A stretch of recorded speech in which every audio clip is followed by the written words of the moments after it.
Good afternoon, my name is Marisha Bernard, and today we're going to be focusing on informative speeches and why a civilian should want to become a soldier and the physical and mental challenge that they would go through in order to become fit mentally and emotionally, physically, everything that they can think of prior to them entering the battlefield and entering that different side of the world compared to being a civilian. So basically, we're going to really focus on the who, what, when, where, and why, and like I said, this is how a civilian becomes a soldier. So I challenge you guys, especially just maintaining that physical and mental state of mind. Challenge you guys to want to push yourselves to take that next step if you decide that you want to join the army.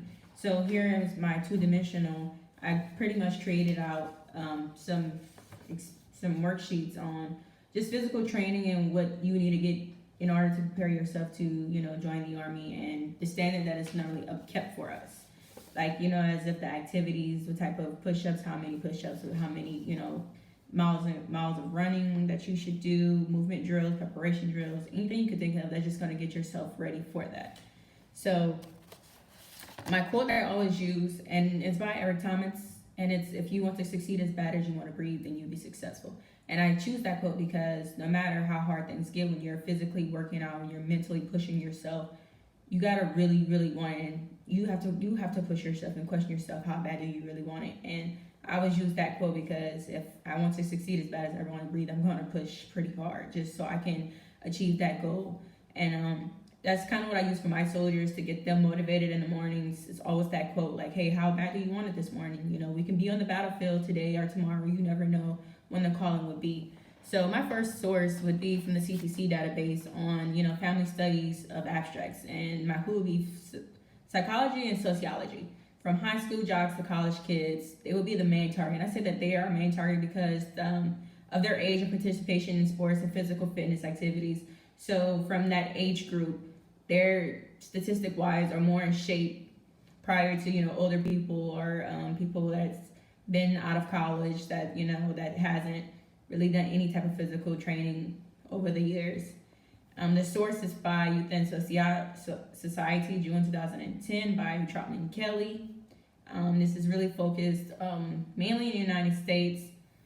And like I said, that was my first source. My second source would be the Health Watch. Who would be the leaders, such as military, leadership education, physical activity, and effects. And my when would be definitely, of course, this is a study in the United States. And why would be my physical education and leadership training. The source by that would be Jarrett Daniel, and the source is Consumer Edition. And I choose that one because physical activity is examined as a means to facilitate leadership education and training.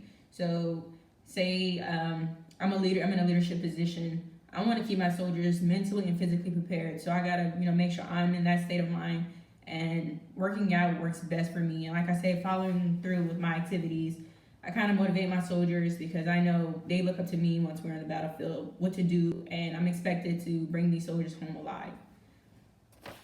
My third source would be the Military Personnel Health Networks, and this focuses on education of physicians, which was in September of 2016. This was really focused in Florida, but mainly, of course, the United States. And my why would be physically fit and mentally fit, taking on leadership roles on and off the battlefield, as stated from my previous source. And this one would be by Van Dyke, and the source is from Health Networks.